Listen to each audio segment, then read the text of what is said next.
Hello friends, it's Susan Bruck back with, especially crazy hair today, I'm not sure why, and more finger knitting fun. Today I'm going to show you how to finger knit with 4 fingers. You can also do it with 2 or 3 fingers, and it's exactly the same except less fingers. So here's a little bit of what I started already. When I took it off my fingers, since I wasn't quite done, I just stuck it on a pen to get it out of the way and keep it from unraveling. But we're going to start at the beginning. So I have this nice yellow yarn. I'm going to roll it up a little bit and move my camera down a little so you can see my hands better. So this is how we're going to start. Here's the tail of the yarn is going to go in between my thumb and my pointer finger. There's different ways to do it. This is just the way I like to do it. And then I'm going to start wrapping. So here the yarn is going under, over, under, over, and then around again.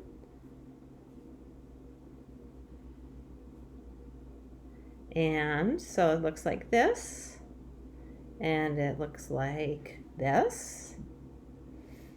But we're going to go around one more time because we want to have 2 layers to start with on each finger. So here we go around again, around and around. And I'm going to show you this first. And you can just kind of let that hang down there. And I am going to now I'm going to, I always do it with my hand facing me, but if I do it with my hand facing me, then I can see it and you can't. So we're just going up and over, just like that. Up, oop, and I'm just going to pull it down a little so I can do it better. Up and over, up and over, up and over.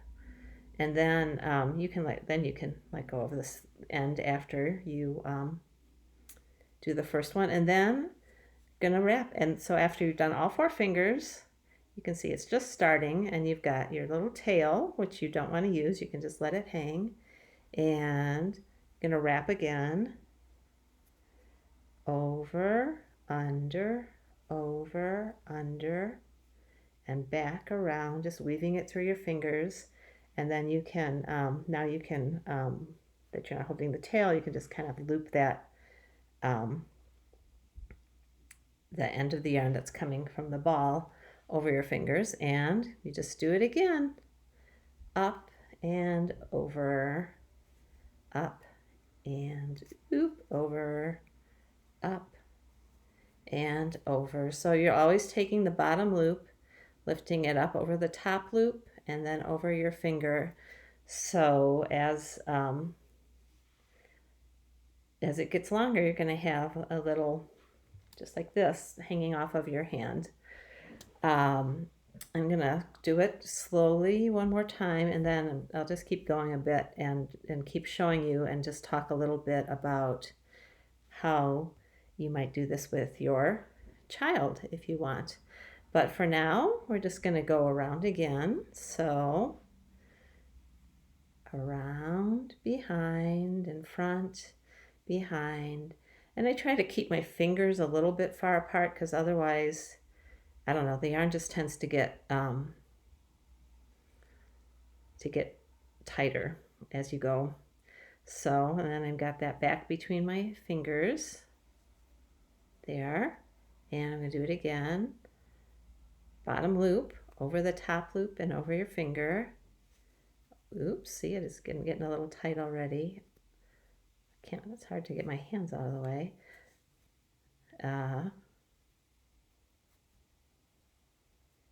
Just like that. And you can see this is starting to grow a little bit.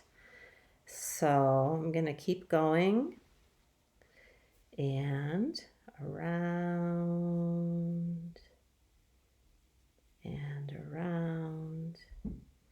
grab the tail, and I'm going to keep going, and I'm going to talk to you a little bit. So if you watched my first finger knitting tutorial, you know, whoopsie, you whoops.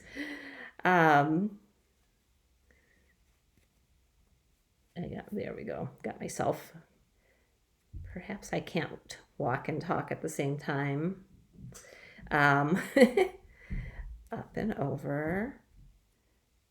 Up and over. If you watch the first tutorial, you know you can do finger knitting with your young child, and if they have of like maybe 4.5, 5, and so if they have gotten the hang of finger knitting and it's just really easy for them, you can move on and try this.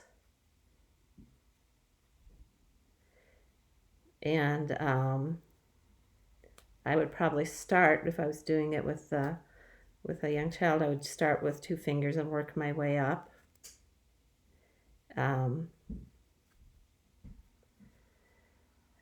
And it's easier to teach it if the child is either sitting on your lap or sitting right next to you. I mean, even when I teach adults, I have them. They don't usually sit on my lap, but they usually sit right next to me. And I would probably try it like with the little ones. A little rhyme or something always helps. So you could even do something. You could do something just as simple as, here we go around the mulberry bush. When you're wrapping, here we go round the mulberry bush, the mulberry bush, the mulberry bush. Here we go round the mulberry bush on a cold and frosty morning. Here we jump over the mulberry bush, the mulberry bush, the mulberry bush. Here we jump over the mulberry bush on a cold and frosty morning. Or one of my colleagues has a little rhyme that she does. She has a tune that goes with it. I don't know exactly how it goes, but it's something like, hug the tree, hug the tree, hug the tree, hug the tree, tug the tree, tug the tree, tug the tree, tug the tree. So as I'm going along, my little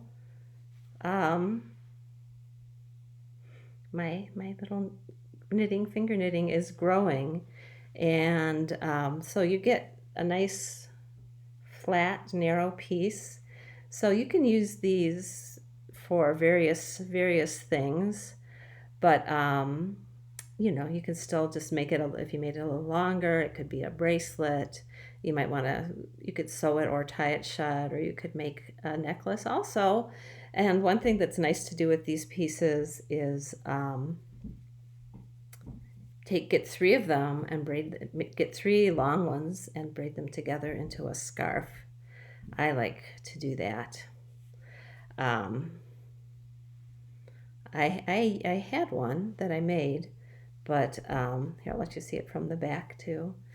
I had one that I made, but I'm not sure where it went. Somehow it disappeared when I moved, but I liked it. So anyway, so you can just keep going with this for as long as you want. If you want to change colors, or if you run out of yarn and you want to add another piece, I don't have another piece right here, but you just do this. So I would just start with the next piece and just wrap it just the same way and hold on to it, and then you just would have another end in the middle or wherever you changed colors that you might want to add in, but that's okay. So this time I'm remembering to show you how to finish it. So when your 4-finger knitting is as long as you want to start away from the end. So your end is over here. You're gonna take this one, move it to the next finger, and hop it over. Then take this one, the next one, move it onto your next finger and hop it over. Take this one, move it over to your next finger, and so see, you've just got those two little loops. Hop it over, and then take your last loop off your finger, take the yarn, and sorry, I'm just grabbing my scissors here. Pull the yarn through. It's just like finishing the other finger, the one finger knitting. Pull it through, and there you go. And you can, I usually would pull this end kind of tight too. And there, that would be a nice little bracelet. You could also make a headband. Next time I'm going to show you how to do 5-finger knitting, which is very similar to this. It's a little different, but when you do 5-finger knitting, you get a tube instead of a flat piece. So, oh, and one more thing. So if you do, like if you end up stopping and when you want to keep going, a pen or, I don't know, spoon or whatever is very handy to hold it so it doesn't come apart. And then when you take it off and you want to put it back on your hand, remember that the end goes between your thumb and pointer, and these little loops will just slip right back onto your finger. And you can tell, well, if they're twisted, just untwist them, and otherwise you can just slip them back on and pick up where you left off. So happy finger knitting. Thanks for stopping by. Take good care. See you next time.